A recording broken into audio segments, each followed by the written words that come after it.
Recently, the opening of a $50 million five-storey museum took place at Shepperton. I love me a good museum, and apparently this one contains fascinating collections and exhibitions that provide a cultural insight into the history of Shepperton.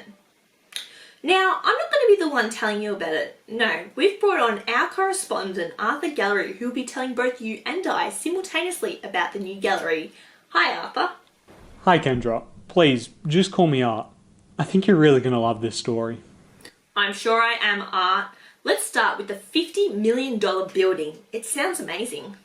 It is. So they actually had to build it really high for two reasons.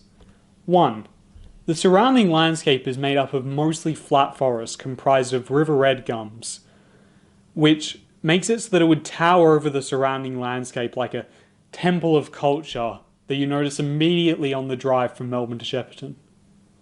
And two, they had to build it up rather than building basements because the building was actually built on floodplains.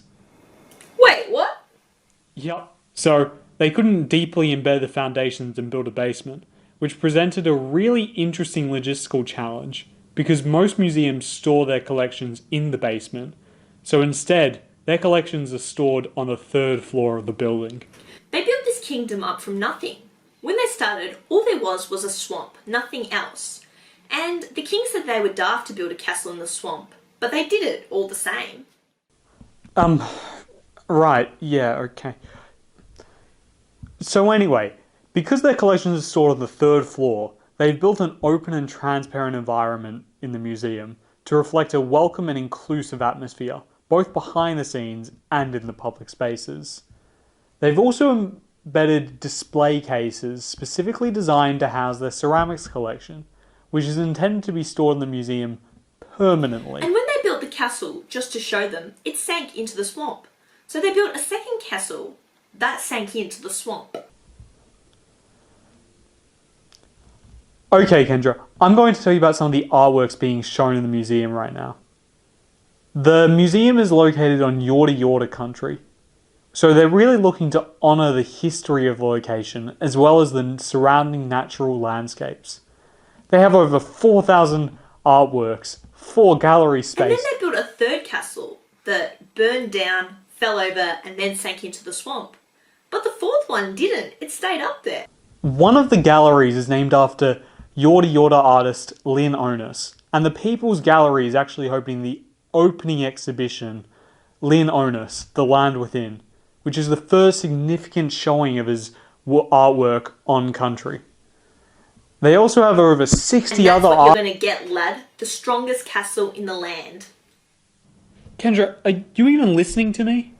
Say it. Kendra, we're talking about a really interesting, significant cultural achievement for the community of Shepparton. Say it. Lynn Onus' son, Tariki Onus, spoke at the launch of the museum about the opportunity to see his father's work displayed in the museum for the first time ever. Say it. But I don't want any of that. I'd rather... Rather what? I'd rather just sing. Stop that. You're not going to be doing a song while I'm here. I want to hear more about Tariki Onus' speech. Really? So you were listening to all that? I'm a multifaceted person. I can appreciate Monty Python and Shepparton's art history. Okay, so reflecting on the floodplains that the museum was actually built on. Lynn had a lot of artwork depicting the landscape engulfed by floodwater. And in fact, whenever the Barmah forest was in flood, Lynn and his son would make a pilgrimage up there to photograph it. That's really interesting. Thanks for the chat, Art. And if you live or plan on visiting Shepparton, you know exactly where to go. And you might as well listen to Monty Python and Holy Grail on the car ride there. Can I sing now?